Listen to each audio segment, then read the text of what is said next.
Akakiiko mu Parliament akavunaanyizibwa mu kulondoola ensimbi ez'omusolo kakonyezza omuwandiisi okuva mu kitongole ekiramuzi Maureen Kasande era ng'ono azze n'akunyizibwa ku bibuuzo ebyalabikira mu alipoota ya ssaabawolereza w'ebitabo bya gavumenti ey'omwaka gw'ebyensimbi 2018-2019 era ng'ensimbi obukadde bw'ensimbi eza wano 398 zino zaasaasanyizibwa wabula nga tewali ndagaano newankubadde empapula zonna ezinambika ensaasanya y'ensimbi zino.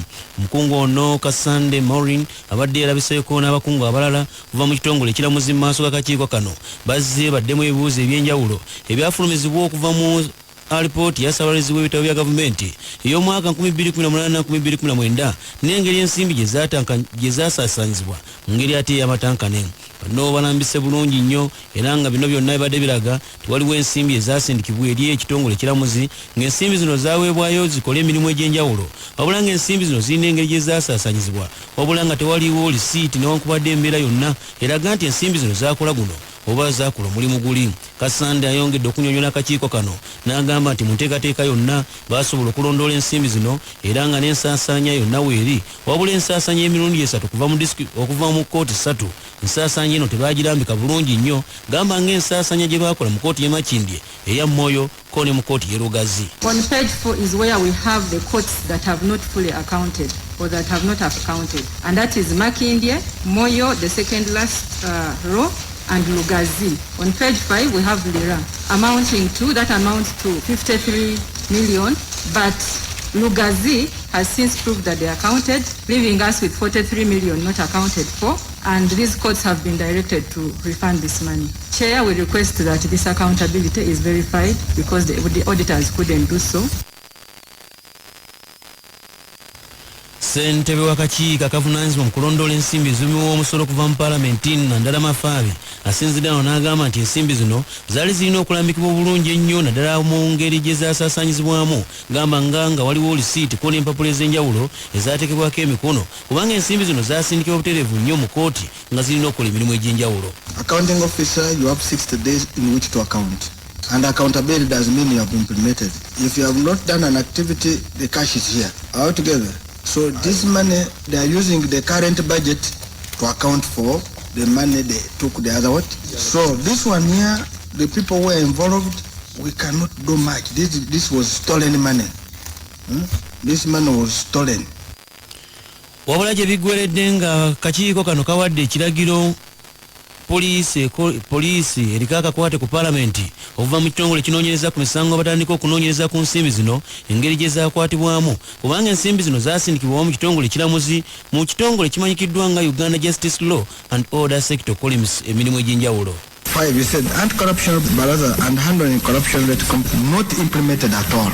Now, when you come here in your work plan, you got money. Once the secretariat released the money, and you spent 110 million. It is here. So officers took money without implementing the barazas. Akakiiko mu Paalamenti akavunaanyizibwa era nga kano ke kataba abakyala mu Paalamenti ababaka Uganda Parliamentary Women's Association kasanyukidde President Yoweri Kaguta Museveni n'ekyo kye yakoze gye buvuddeko awo bwe yalonze Brigadier Flavia Byekwasa okubeera omwogezi w'eggye PDF era nga ono omukyala asookedde ddala okulondebwa mu kifo kino era okubeera omwogezi w'eggye PDF.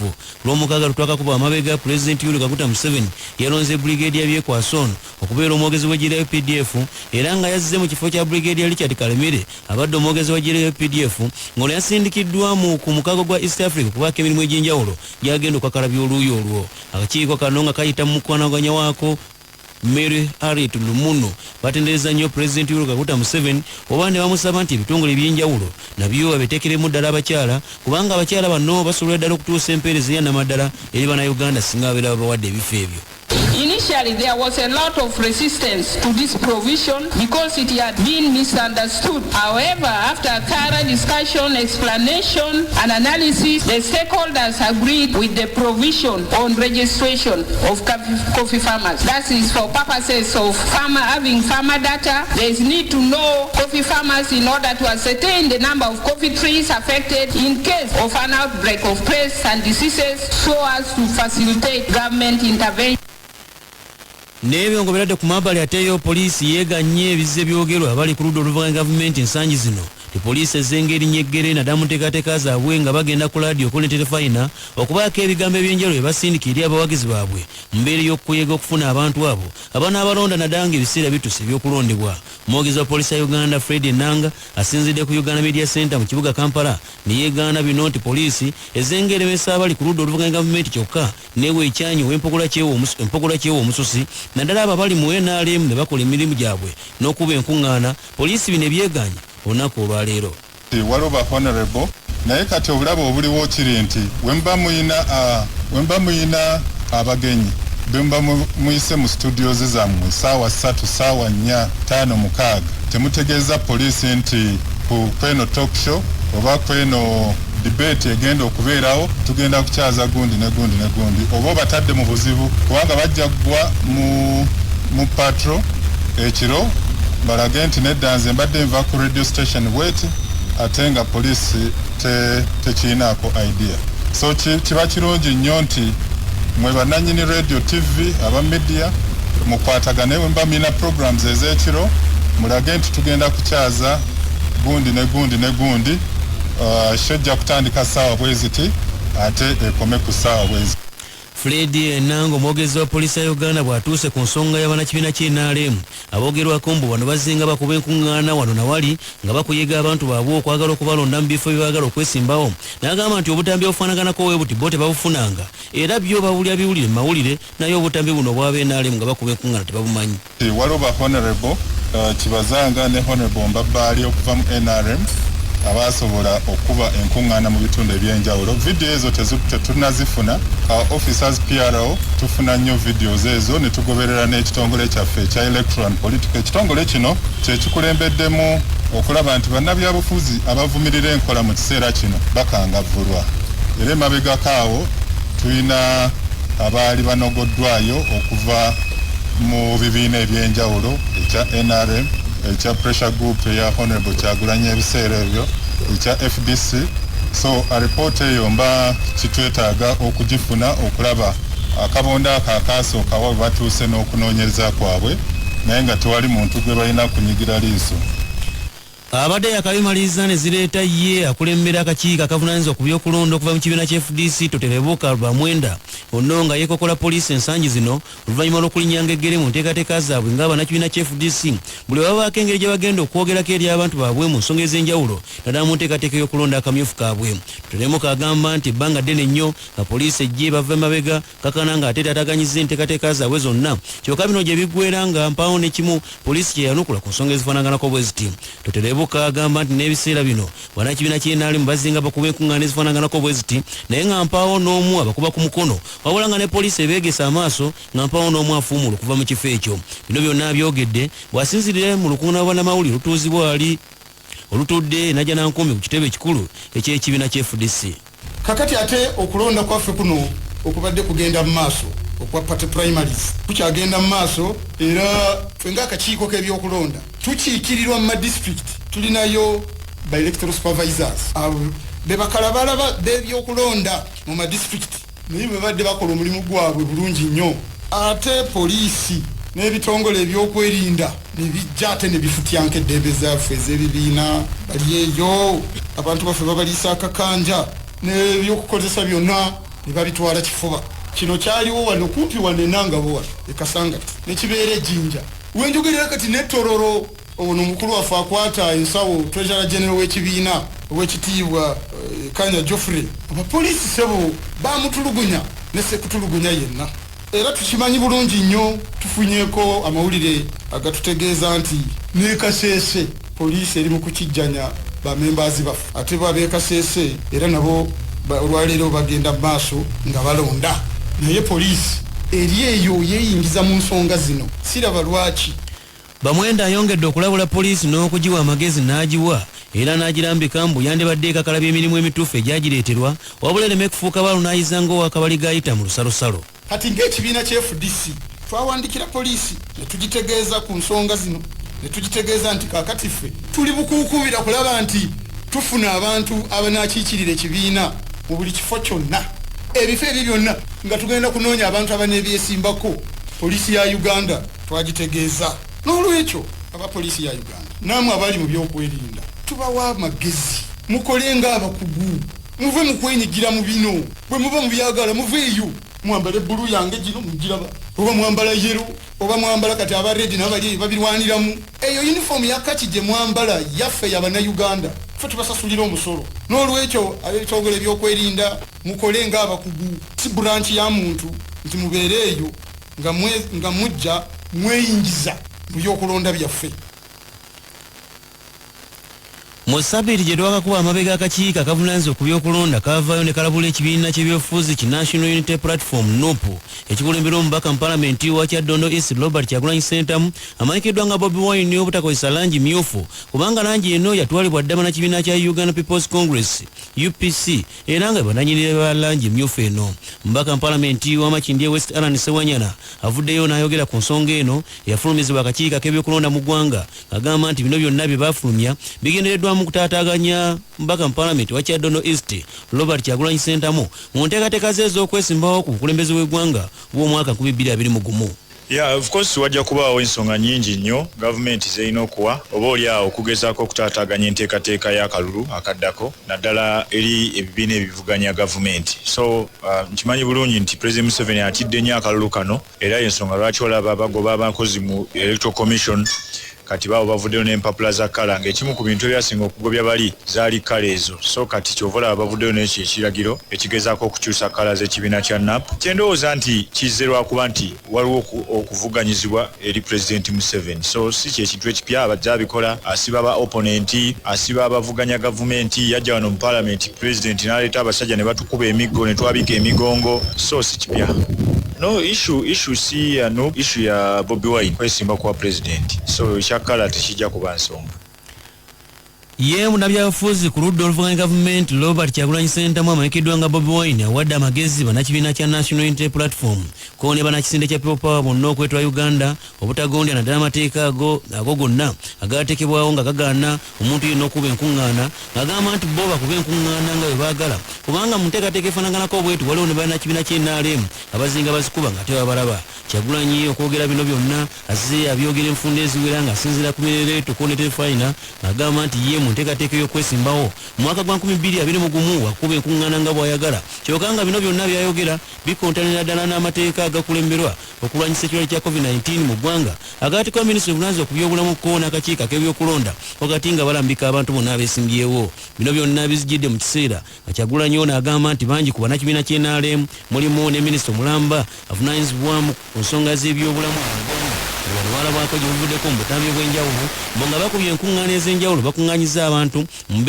mu mbeera ate erwanyisa mu mbeera y'okunyomoola ebiragiro ebirwanyisa ekirwadde kya COVID-19 naye kwe kusinziira ali ekamu ekyo olunaku olwaleero naawe amagezi bannakisinde ekya People Power ko n'aba NUP okwekubira enkuŋŋaana basobole okuba nga bakuyiga abantu baabwe. Abakulembeze ba NRM bagenda maaso n'okuba enkuŋŋaana n'okwogera ku rediyo naye nga bwe mwalabye gye buvudde emubende baatadde amagye ku rediyo zonna nga tebaagala tuzogerereko. Bagenda maaso n'okukwata bannaffe okutaataaganya enkuŋŋaana zaffe eza NUP n'eza People Power ekyo no tukivumirira kuba si kya bwenkanya. Nze Museveni bw'oba weewulira twagala akalulu k'amazima n'obwenkanya tukuba akalulu nawe okewuunye. Muze mubalaba baminisita bamuyanja Mbabaali, Mike Mukula n'abalala bafaanana bwe batyo ne Vice President yennyini ng'akuba enkuŋŋaana ng'asala ne dansi nga teri amukwata ku mukono ng'akuumibwa abasirikale n'abapoliisi. Era njagala okwongera bannaffe amaanyi tebabalimbalimba n'ebiteekateeka bino bye bateekawo. Oli bw'ateekawo etteeka ye kennyini n'ataligoberera liba teririiwo.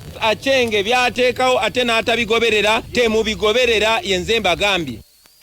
Asinziddeawo n'asambajja ebimu ku ebyo bizinga biwungeesebwa mbo bannakisinde ekya People Power ko n'abo abeesimbayo ku tiketi ya NUP mu abantu ab'engeri ng'eno tebaagala goberera amateeka n'obukwakulizo byonna ebyateerwawo gavumenti. Nti okusinziira ku mateeka agatufuga mu Uganda omuntu tasobola kubeera mu bibiina bya bufuzi bibiri omulundi gumu. Kale nno abo bannaffe abakiikirira NUP oba bagamba ba NUP either oli wa NUP oba toli.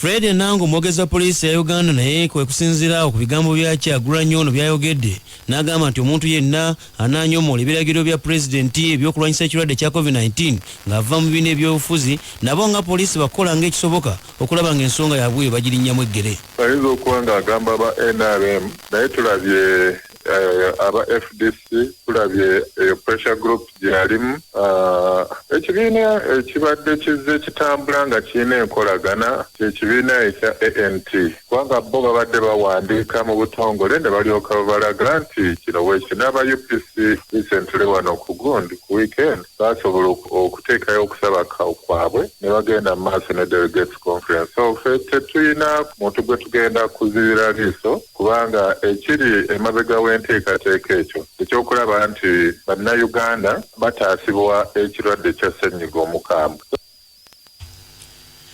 Bannayuganda basabiddwa okwetanira nnyo ebibiina eby'obwegassi koonogenda mu maaso nga balwanyisa obwavu nawookero nabali obukiiko kiro omwana anatta nnyina n'okwongera ku ngeri y'enkulaakulana yaabwe engeri gye yandibadde etambula mu mbeera yonna nga bakakalabya emirimu gyabwe. Atunuulidde ekyokukiika ku ggombolola y'e Luweero mu disitulikiti y'e Luweero Samuel Kateregga Mutambuzi ono agamba nti mu kiseera kino n'abantu bandibadde bagenda mu maaso gondera ebiragiro byonna ebirwanyisa ekirwadde kya COVID-19 okulaba ng'ate bannayuganda tebakwatirwa kirwadde kino ekikyasimbye amakanda wano. Okusookera ddala tulina okukolawo ebibiina by'obwegassi. Gavumenti yaffe y'NRM n'eggwanga lyonna yandibadde ekolera abantu naye ekizibu kye tulina nti ffe ng'abamu abakulembeze nga nange mwendi twagala nnyo okwekusa. Batuga nti tukole ebibiina osanga omuntu nga mugombola akoze ebibiina 20 naye nga buli kibiina kumpi yakikulira.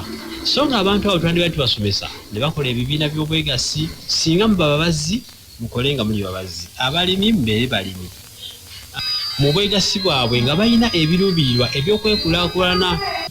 Nsaba Uganda bannange ebyoga nti COVID-19 taliiyo tugezezaako okwekuuma ne tuba nti tetunnabakwatibwa bulwadde naye ng'ate eri ababwira era mpulira nti waliwo n'abafudde ng'ate ddala kituufu bafiidde ddala. Kale kankutuuseeko amawulire agafulumidde mu by'obusuubuzi n'ebyenfuna olunaku olwaleero. Abalimi ba soya mu disitulikiti y'e Omoro mu bukiikakkono bwa Uganda beeraliikirivu olw'ebbeeyi y'ekirime kya soya okugwa mu bbanga lya mwezi gumu oguyise. Kati kiro ya soya egula wakati wa siringi 800 n'olukumi okuva ku bbeeyi gye yaliko wakati wa siringi 2,000 ne 2,250. Susan Lacote avunaanyizibwa ku makungula n'obutale mu disitulikiti y'e Omoro agamba nti abafunye okwemulugunya okuwerako okuva mu balimi ab'enjawulo. Abalimi abawadde amagezi baleme kupapa kutunda soya waabwe osanga banaaganyulwa mu ntuuyo zaabwe gye bujja. Akwanaganya emirimu gy'ebitongole naddala ebirwanirira enkozesa y'amasannyalaze agatali ago agava mu mazzi g'amanga aga sola omukka ogwa gaasi asirafu kamoga agamba nti gavumenti ekiseera eteekewo enkola eyinza okuyambako okuyitimusa amasannyalaze gano n'okutaasa obutonde bw'ensi. Kamoga ono agamba nti singa amasannyalaze ag'engeri ng'eno gakozesebwa mu Uganda g'amanga aga sola naye omusolo ogubiwanikibwako gwe gusinga okuba omunene ne gubiremesa abantu. Tugambe katugeze tusobola okufuna solar loans oba tusobola okufuna solar oba ebintu ebyo ku price ekendeddeko wansi oba tusobola okunegotiatinga terms of payment. Tugambe nti singa omuntu abadde agamba nja kukuwa ssente oluvannyuma lw'omwezi oleete ssente bweziti katusobola okugamba maybe amala emyezi 2 oba 3. Alex Kitonsa owa DT Solar and CCTV cameras emu ku kampuni ezitunda amasannyalaze ag'amaanyi g'enjuba aga sola agamba nti babadde bafuba okwogiya abantu ku nkozesa y'amasannyalaze gano kubanga go ge gataasa obutonde so nga n'okusomesebwa nako kuba kwa bwereere gye bali. Nti ebintu byonna bye tukuwa twabyekenneenya okuviira ddala mu nsi gye tubijja nga bisobola okukolera ddala ku mbeera yaffe ya wano era abakasitoma baffe bonna abalina sola nga ziva mu DT Solar and CCTV cameras babadde bakuba bulati tubadde tubatuukako nawe batwetaagidde. Sola zonna okuva lwe twazeekenneenya zibadde zibakolera bulungi. Shoprite kampuni ya zisemaduuka ezalejjaleja mu South Africa egamba nti egenda kuyimiriza emirimu gyayo Nigeria mu bugwanjuba bwa Africa. Shoprite yayingira akatale ke Nigeria mu mwaka 2005 era nga kati egamba nti egenda kutunda amaduuka gaayo gonna agali mu ggwanga lino. Shoprite egamba nti omuggalo n'ebiragiro byagwo olw'ekirwadde COVID-19 ekyasensera ensi bikosezza nnyo emirimu gyayo mu mawanga ga Africa 18 era ng'ettunzi lyagwo nalyo ligenze likendeera weewaawo ng'emirimu gyayo mu South Africa gibadde teginnakola bubi. Abakulu mu Shoprite bagamba nti singa bava e Nigeria kati bagenda kwegatta mu ttunzi lya ngoye. Mu bibanda by'ensimbi engwira leero dola ya America eguze siringi 1368 netundibwa siringi 1375. Pounda ya Bungereza eguze siringi 1453 netundibwa siringi 1485. Euro ya Bulaya eguze siringi 1279 netundibwa siringi 1443. Siringi ya Kenya eguze siringi 33 sente 6 netundibwa siringi 37 sente 4.